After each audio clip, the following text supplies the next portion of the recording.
Who doesn't love a good mural, including this one? Thanks, Jerry. That hangs across from Lambeau Field on Lambeau Avenue. Thanking Cowboys owner Jerry Jones for Micah Parsons, who made his Packers debut, and it was a successful one for the entire team. We're going to break that down and more with our great Frank Schwab joining us right now. You can check out Frank on Inside Coverage and his writing, obviously, across Yahoo Sports, hanging out with us on Yahoo Sports Daily. She's Caroline Fenton. I'm Jason Fitz. Okay. Let's take Sunday night out of the equation for a second. We'll separate the Sunday night game, Frank. Other than that game, did the Packers have the most impressive win of the weekend?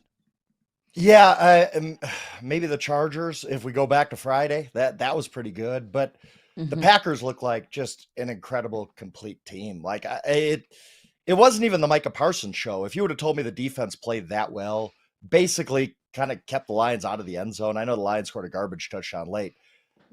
And I would have said, okay, Micah Parsons came in at 4 sacks, but it wasn't really. I mean, Micah made plays in the snaps he played, but with Micah playing limited snaps, the Lions couldn't move the ball. It was absolutely impressive. And Jordan Love looked good, and everything looked good for the Packers. The Packers should feel today as they wake up, we're the best team in the NFC North, and by proxy, maybe the best team in the NFC. I was so impressed with their defense. And I don't know how it's always a problem, Fitz. And we talked about this on the Sunday night show last year. With one data point, you don't know, was this the Lions? Like, did they get exposed a little bit, or was this the Packers? Like, you look at Colts Dolphins. I can tell you, I think just the Dolphins stink, right? Like, but with this, I'm like, I don't know. Maybe the Packers are just this good, or the Lions, they look like a mess. Their offensive line couldn't block. Jared Goff didn't look good. Nothing looked good for them. But yeah, I think if you're saying which team were you like, whoa, this might be a Super Bowl team that we're a little bit on the fence about. Yeah, Green Bay Packers for sure. Yeah, I do feel like the Packers are rightfully so the story of that game. And I don't want to take anything away from that performance, but it does leave me wondering what you just brought up. How much of this was about the Lions? How big of a concern is it that Detroit is without their 2 coordinators and they looked the way that they did on Sunday against the Packers? What should the concern level be in Detroit? A little bit. I think it's just 1 week. You played on the road against a really good team. The only concern I have, and it's not even the coordinators as much to me as it is the other thing the Lions lost, and that's 2 of their 3 interior linemen. Frank Ragnow retires really kind of late in the offseason and surprisingly so at age 29. Kevin Zeitler had already left in free agency. And you're like, okay, that's pretty bad for them because their offensive line was such a big part of what they did. And yesterday, their offensive line was awful. It went from maybe the best offensive line in football to being one of the worst. And you do have to weigh what does that, is that the Packers front? Is that the Lions?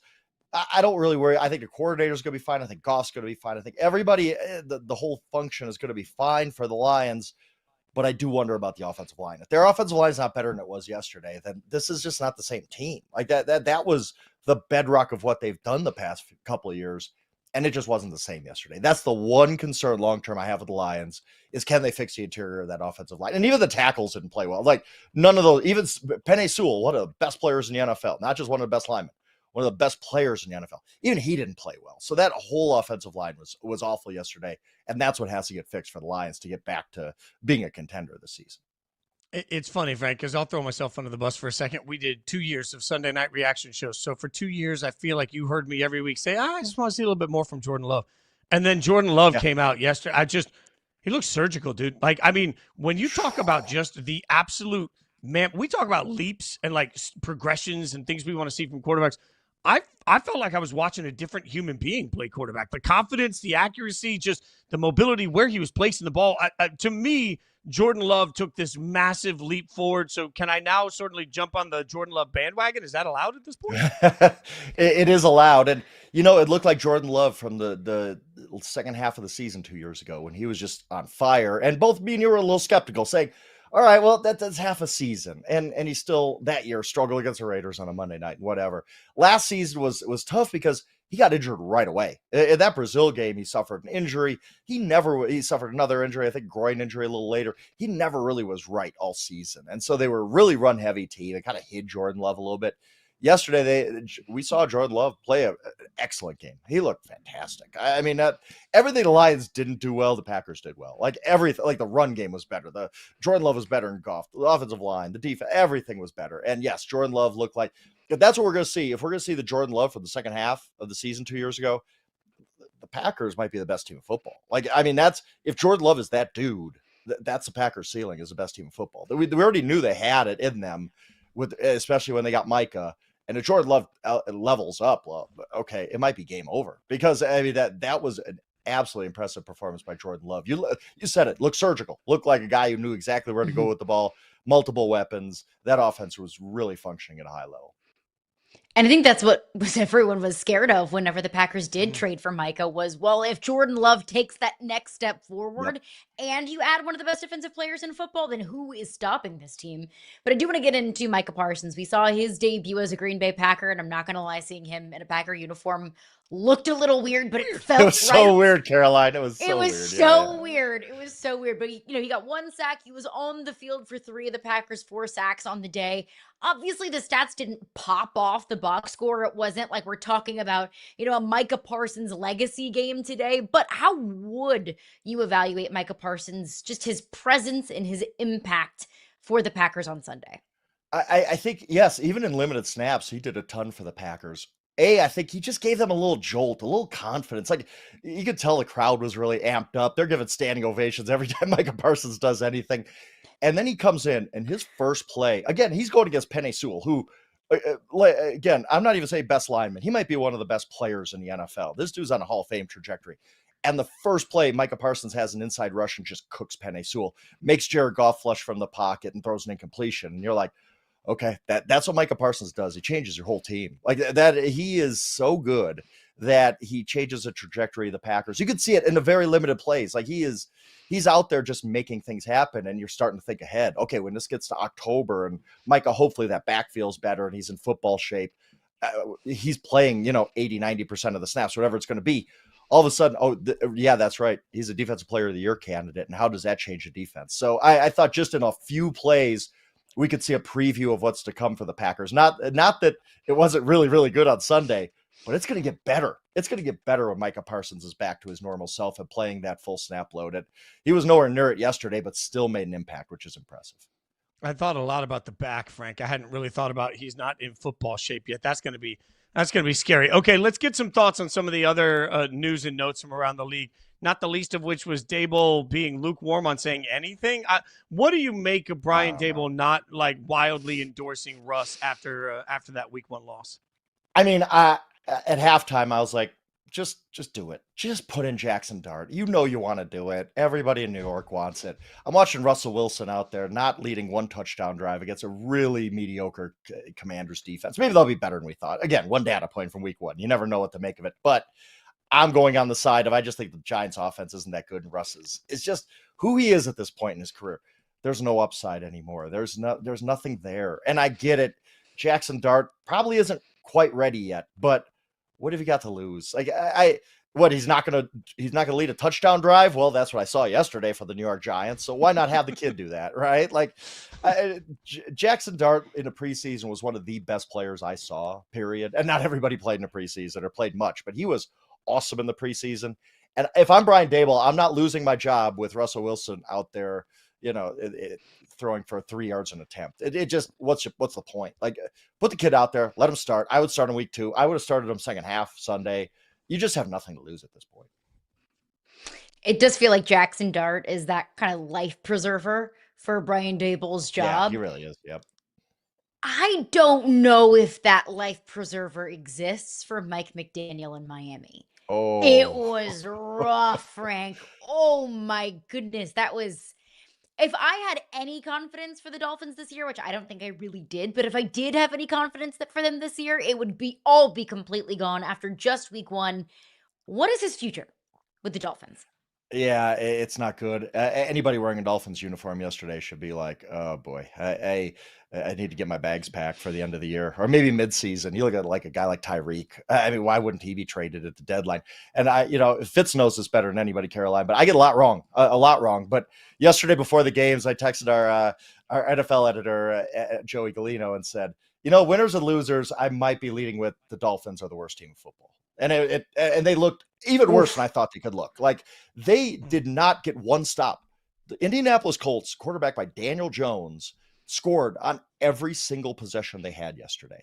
And the offense was not any better. Like, they didn't score until I think 6 minutes left. Devon Achane kind of saved his day with a touchdown. Tua looked bad. Waddle didn't do anything. Tyreek was just Tyreek, and he's complaining on the sidelines. I mean, the defense was just absolutely positively horrible. Like, it's one of those things, like in fantasy, like if you see somebody on your team is playing the Dolphins, just get him in the lineup, put him in, because he's going to score against that Dolphins defense. Yeah, the Dolphins, I still think the Saints are going to be the worst team in the NFL, but at least they tried yesterday. The Dolphins are like, no, we're not even going to show up till week 2. That was awful. And I think Mike McDaniel now becomes the odds-on leader to be the first coach fired this season. It was that bad. Like, everything about that whole operation was bad.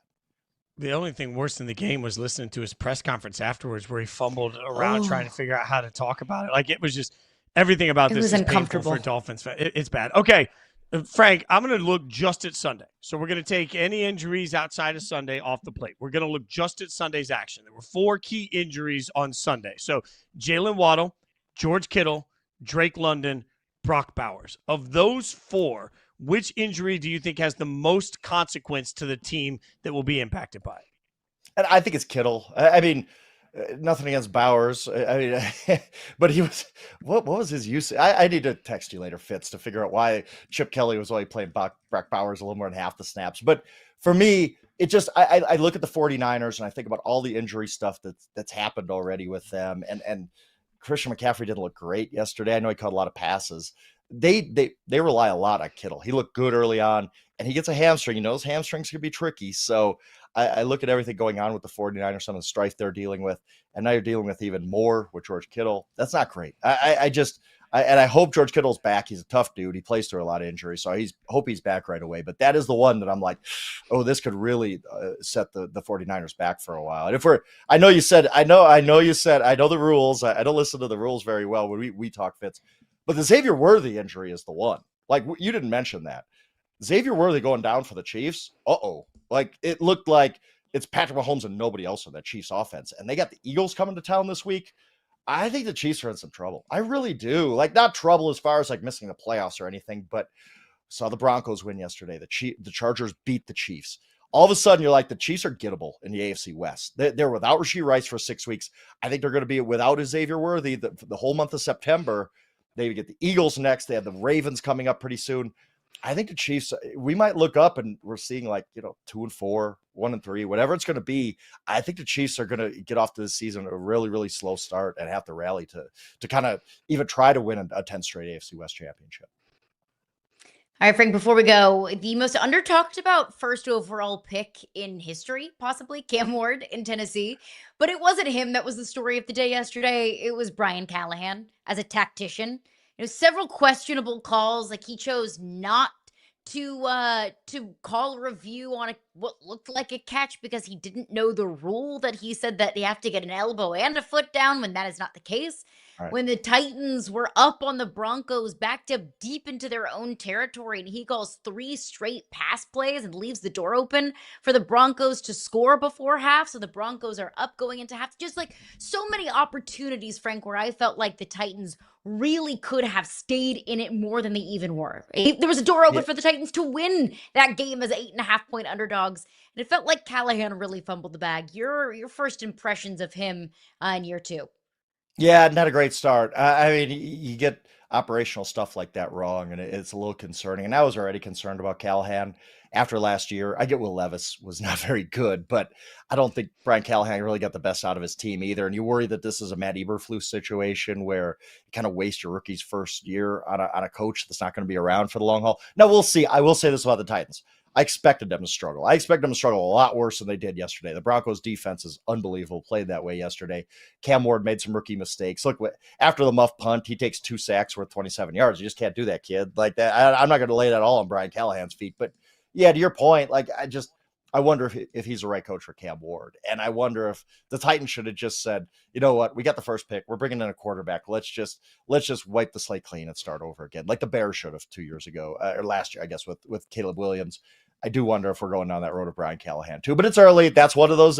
I'm saying Titans. That was one of the toughest assignments in week 1. Going to Denver, the altitude, play that Broncos defense week 1. That was ridiculously tough. I'm giving the Titans a pass. I'm not going to really dunk on them too hard. But yeah, there were some things in that game where you're like, ooh, this just is not a good look for Brian Callahan.